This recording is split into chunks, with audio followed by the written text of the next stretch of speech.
pour vous. Bien, bonjour à toutes et à tous.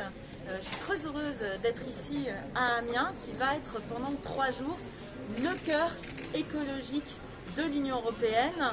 C'est un moment important où mes homologues de l'environnement et de l'énergie, donc on a 46 homologues qui vont être là pendant ces 3 jours. D'abord pour traiter les questions d'environnement, puis à partir de demain, les questions d'énergie.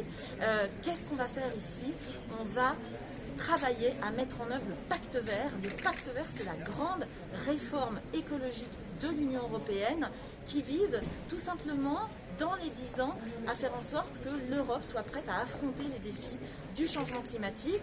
On doit baisser nos émissions de gaz à effet de serre de 55% d'ici 2030, et pour cela nous allons devoir travailler sur tous les secteurs qui émettent des gaz à effet de serre, donc que ce soit les transports pour passer à l'électrification des transports, les logements pour mieux les isoler et donc pour donner à chacun le pouvoir de vivre dans des logements qui soient bien isolés et donc qui baissent la facture énergétique, mais aussi la question de l'énergie, des prix de l'énergie. Vous savez qu'on vit une crise de l'énergie majeure en ce moment et l'aspect européen de l'énergie est très important. Nous avons un marché de l'énergie que nous devons mieux réguler, mais aussi le dernier sujet qui est l'agriculture, sur lequel nous allons parler notamment de la question des pesticides.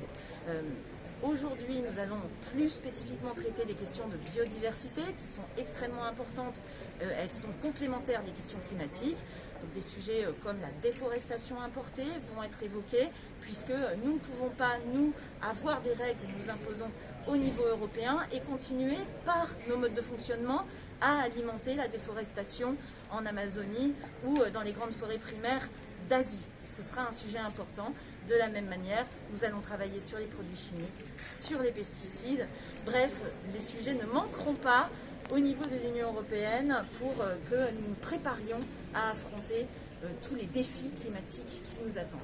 Voilà, donc 3 grandes journées de travail et je suis très heureuse que nous fassions ici à Amiens, dans cette cité qui est une cité magnifique, que je vais faire connaître aussi à mes homologues qui vont découvrir la cathédrale, qui vont découvrir le magnifique musée de Picardie, mais qui vont aussi découvrir que nous sommes sur un territoire en renaissance qui s'oriente rigoureusement et avec volontarisme vers la transition écologique, avec la visite notamment du site d'Insect, qui est une nouvelle manière de nourrir nos animaux sur la base d'insectes.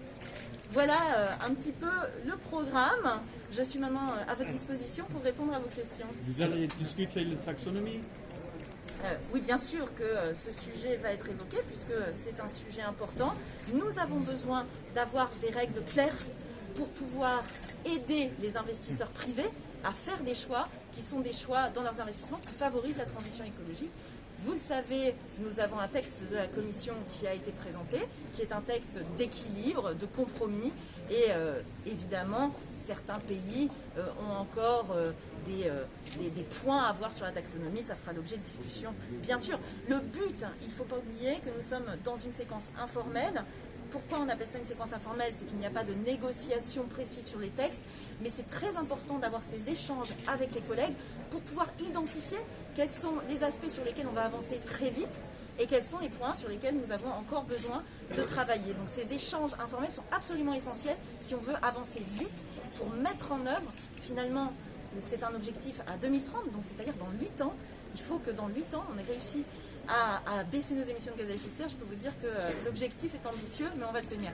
Vous avez l'espoir de convaincre les Allemands? Nous avons évidemment l'espoir de convaincre tout le monde. Tout le monde a besoin d'avoir des outils pour faire sa transition écologique. Les Allemands ne partent pas du même point de départ que les Français, mais aussi les Polonais, par exemple. Vous savez, quand on a un mix électrique comme les Polonais qui est basé à 80% sur le charbon, on sait que l'étape à passer va être une étape lourde. Et donc, un des sujets très importants des discussions, ce sera aussi la transition juste. Comment on fait pour embarquer tout le monde dans une transition pour que les ménages, que ce soit en France ou ailleurs, les entreprises puissent, et certains pays, je vous parlais de la Pologne tout à l'heure, puissent prendre ce chemin de la transition écologique. Donc ça demande des discussions, et c'est pour ça qu'on est là.